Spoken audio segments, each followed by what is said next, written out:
Your car guy, 2007 through 2013 GMC or Chevrolet Suburban.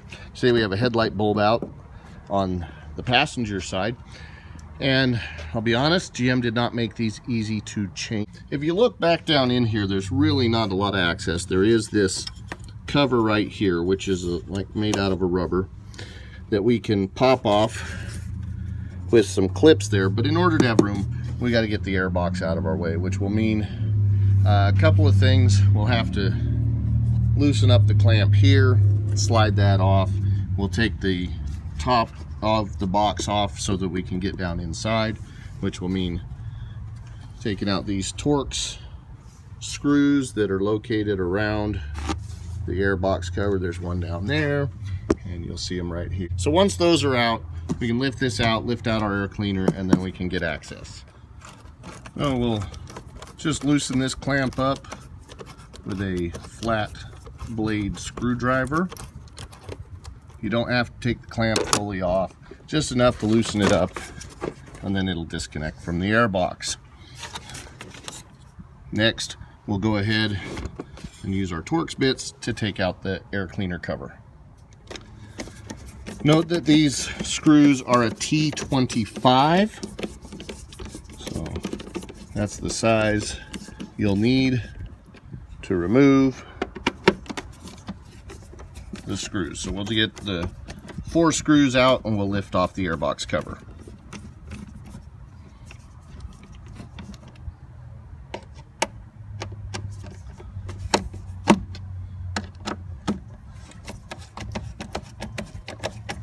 I love working left-handed, but it's the only way I can show you what I'm doing so that you can see it. Notice this one's kind of down in a more difficult place to access, but you still have a direct line to it. All right, once we have those loose, we can lift off the cover of the airbox and just get it out of our way. Airbox cover off, we'll just go ahead and take out our air filter. That one's got a little bit of dirt and debris in it. Might be a good time to change it. Then you'll see that there's really nothing holding this down other than these push-in tabs that just kind of lock into the base there. So what you'll do is just give this thing a sharp pull, break all those loose, and you can set that out of your way. You can also knock out all the debris that was in it. Now we will have access to get to the headlight panel. What we'll do is we're going to pry out these little pins that are right here, and it's maybe difficult to see them. I'm going to use a upholstery tool that I have for popping those out. Once I pop those out, I'll be able to have access to the light.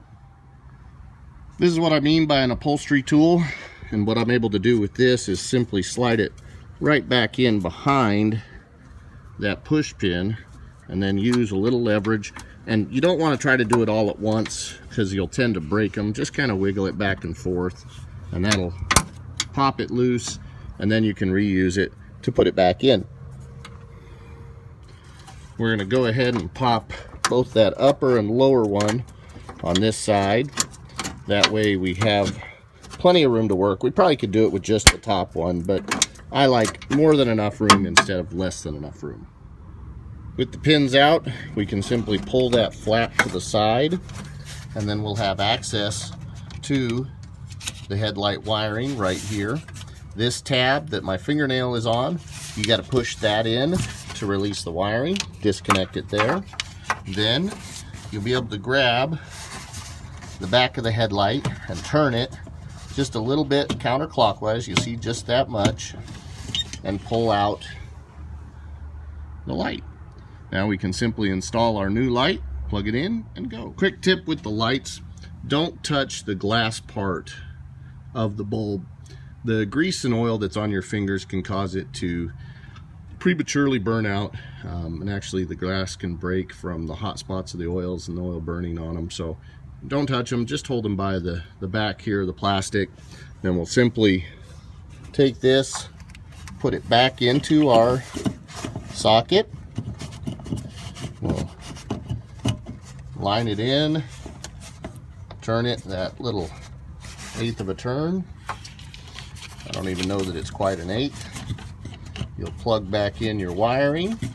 Make sure you get a nice positive click when it goes back in.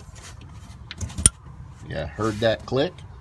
Then we can simply put our cover back in place and push these tabs or these retainers back in just with your thumb. They'll slide in. We're good there. Next, we'll go ahead and put our airbox back in. All right, as you put your airbox in, simply work it down. Make sure you're not getting caught on anything. Get it lined up with the tabs. Make sure this shroud here, if you keep it from getting pinched in there, that's good, because it does pull all the air from inside the fender here. That way it's not pulling hot air, and then it's just a matter of pushing it down into place. You'll feel it lock in, and then you can put your air cleaner in. Now, quick note, yes, I could have left all these screws in and done this all at once, but I find it's a little easier to work with these pieces, and plus check your air filter while you're at it. All right, set our air cleaner back in. Now we're gonna just stick on the cover and get it into place. We can go ahead and line up the snorkel portion right away. Get it set down into place, and then we're simply going to tighten up our screws, and then we're going to tighten up this clamp, make sure that it's fully seated here, and we'll tighten that clamp back up. And there you have it. The headlights are now both working. I'm not going to change them as a pair. I know they always tell you, oh, change them as a pair. I really don't care. I'm going to change that other one when it burns out. Even though I bought a pair of headlights, I'll keep the other one in the glove box in reserve for when I need it. This is your car guy. If you found this helpful, please like and share the video and subscribe to the channel and help us grow.